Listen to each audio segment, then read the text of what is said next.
নিজের ছবি নিজে দেখার মধ্যে আনন্দই আলাদা। আসসালামু আলাইকুম। অনেক দিন পরে চলে আসলাম মেহেরুন্নেসা ফ্যামিলি থেকে ব্লগ নিয়ে। আমার ভাতিজির জন্মদিন 2-3 দিন পরেই। এর আগে তার জন্য একটু কেনাকাটা, তার জামা কেনাকাটা চলছে, কিন্তু তার জামাতে সে খুশি না, তার জন্য পুতুল কিনতে হবে, তাই এগুলো গিফট করা হলো। আর আমি একটু আসলে গিফট যেগুলো করলাম সেগুলো আমার কেনাকাটাটা হলো ভাবির জন্য। ভাবিরা খুশি থাকলে কিন্তু ননদদেরকে অনেক আদর করে, এটা আপনাদের মাথায় রাখবেন। দেখেন আমার ভাবি খুব খুশি,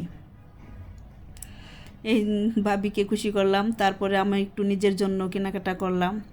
এগুলো কেনাকাটা করে চলে গেলাম ভাবির বাসায়। আমার বড় বোনও আসলো, আমার ভাস্তি আসলো, ভাগ্নি আসলো, আমার মেয়ে ছিল স্কুলে, ওই স্কুল থেকে নিয়ে গেলাম।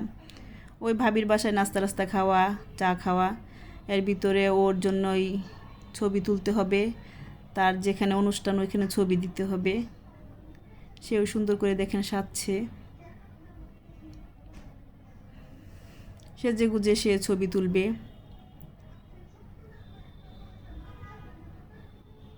দেখেন কত মডেল আমাদের। এগুলো করার পরে আমরা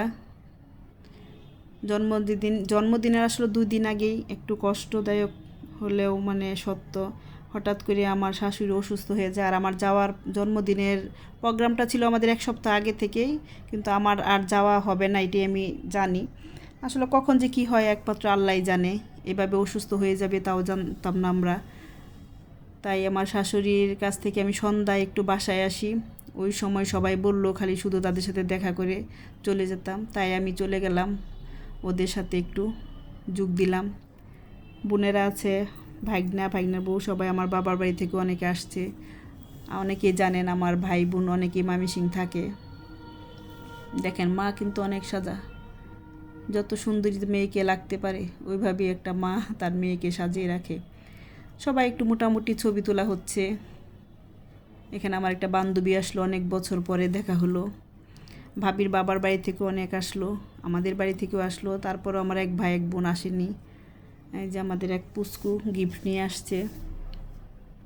আসলে আমি এখানে খুব কম সময়ের জন্যই কিছু ছিলাম, কারণ আমার হাসপাতালে থাকতে হবে, যেতে হবে। তাই তারপরেও মনে করেন আমার ভাস্তির মন রক্ষা, সবারই মন রক্ষার থেকে আমি যেহেতু বাসায় কিছুক্ষণ সময়ের জন্য আসছি, ওই সময়ের ভিত্তি চলে গেলাম আমি জন্মদিনে। আমরা একটু ছবি তুললাম। আসলে মানুষ ইচ্ছে করলে সবই পারে, সব কিছু ঠিক রাখতে পারে মনে হয়। সবাই মোটামুটি ছবি তোলা শেষ, খাওয়া দাওয়া শুরু হচ্ছে। এক আমার জেরাত্তো ভাই।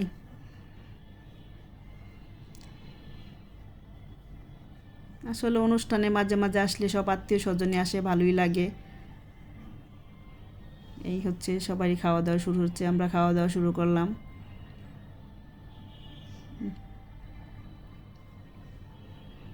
ভালোই লাগে, কিন্তু আমার একটু টেনশনে কাজ করতেছিল, আমি আবার চলে যেতে হবে হাসপাতালে।